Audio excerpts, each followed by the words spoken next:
Kita beralih ya ke berita selanjutnya, pemirsa. Seorang anggota polisi asal Polres Tolikara, Papua menjadi korban pembunuhan yang dilakukan oleh kerabatnya sendiri. Jadi ini akhirnya polisi, pemirsa, sudah berhasil menangkap pelaku, di mana seorang anggota polisi berpangkat Bribka yang bertugas di Polres Tolikara, Papua menjadi korban pembunuhan yang terjadi di Jalan Budi Utomo di Kota Kendari, Sulawesi Tenggara. Jadi korban diketahui bernama Laude Abdul Salman yang memang datang ke Kendari dalam tugas mendampingi atlet para layang. Jadi saat ditemukan, korban ini sudah berlumuran darah akibat luka tusukan senjata tajam pada Sabtu dini hari kemarin. Jadi dari hasil pemeriksaan, pelaku ini bernama Junaido yang tak lain ternyata adalah suami dari tante korban alias pamannya sendiri. Saat itu keduanya terlibat cekcok akibat kesalahpahaman.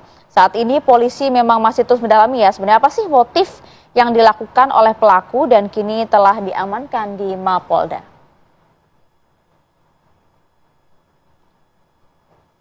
Kita coba akan dalami hal ini, pemirsa, karena memang motif itu menjadi pertanyaan besar oleh kita semua. Mengapa kemudian tindakan keji ini bisa dilakukan oleh keluarga terdekat? Kita coba akan bergabung bersama dengan Kasat Reskrim Polresta Kendari, ada AKP Weliwan Taubalo. Selamat pagi Pak Kasat. Selamat pagi Pak Kasat. Selamat pagi Mas Philip, Mbak Maria. Ya Pak, kami penasaran Pak, bagaimana kemudian setelah polisi berhasil mengamankan pelaku, apa kemudian motif dari pelaku hingga tega membunuh keluarganya sendiri Pak? Iya, jadi pertama kali di sini kejadiannya itu jam 2.21 kita mendapat laporan dari masyarakat, yaitu dari saksi, yang dimana kejadiannya ini di rumah pelaku sendiri. Saat itu tersangka sekarang sudah ditetapkan tersangka hasil dari penyidik Polda, yang dimana itu kejadiannya baru pulang piket, si pelaku datang ke rumah hendak menganiaya istrinya. Kemudian adanya keributan, si pelaku mengambil sajam dan si korban terbangun melerai. Kejadian tersebut akhirnya si korban pun ditusuk oleh senjata tajam jenis badik, Mbak Maria sama Mas Philips. Itu cerita awalnya. Oke, artinya memang sebenarnya memang tidak ada perselisihan antara korban dan pelaku ya, tapi korban ini kemudian ingin melerai pelaku dan juga istrinya. Betul Pak, demikian konfirmasi? Benar. Ya, benar Mbak Maria, demikian. Kemudian cekcok, akhirnya saat melerai si korban anggota Polri dari Polres Tolikara tersebut menyuruh kedua anaknya ataupun sepupunya untuk keluar rumah, padahal sudah dalam luka tusukan.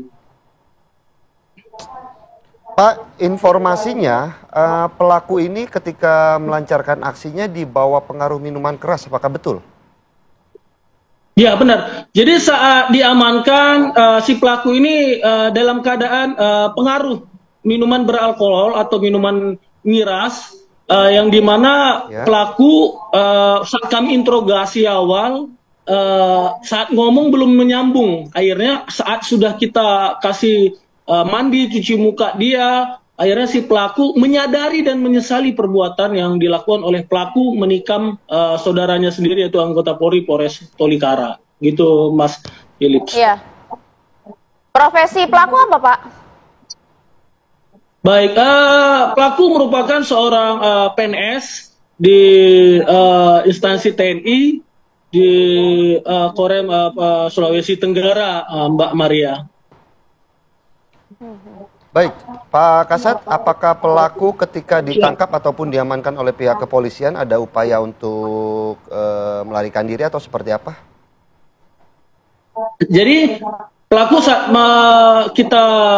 dia masih di dalam rumah bersama juga mayat korban, si pelaku itu tidak karena pengaruh minuman beralkohol, jadi si pelaku saat itu keluar rumah dalam keadaan telanjang, mohon maaf, dengan celana dalam, karena masih pengaruh, akhirnya dia jalan kiri jalan kanan. Diberilah kita himbauan dan peringatan, serta kita beri, mari sini kita ngobrol dulu, begitu secara kooperatif. Akhirnya si pelaku mendengar, akhirnya kita memakaikan baju kepada si pelaku tersebut, si tersangka pelaku penikaman saudaranya sendiri. Begitu, Mas Philips. Oke, artinya memang isu yang beredar selama ini bahwa memang kemudian ada dugaan pembunuhan itu bisa dibantah ya. Saat ini bagaimana konstruksi hukum terhadap pelaku, Pak? Ya, kondisi pelaku sekarang sudah enakan, sudah dapat diperiksa informasi dari penyidik bahwasanya si pelaku akhirnya menyesali perbuatannya. Ternyata yang dilakukannya itu adalah membunuh ataupun menikam secara brutal. Jadi banyak luka di dalam tubuh si korban anggota Polri tersebut, Mbak Maria. Iya. Pasal yang disangkakan terhadap pelaku seperti apa, Pak? Siap. Sementara penyidikan lebih lanjutnya ditangani oleh Jatanras Polda Sulawesi Tenggara. Saat kemarin awalnya itu kita tetapkan diprasangkakan pasal 338 KUHP. Ya, kemudian kita serahkan berkas mindiknya ke Jatanras Polda Sulawesi Tenggara. Kita terapkan di pasal 338 KUHP, Mbak Maria. Baik, terima kasih AKP Weliwanto Malau selaku Kasat Reskrim Polresta Kendari untuk waktunya bersama kami. Apa kabarnya? Terima kasih Pak Kasat. Terima kasih.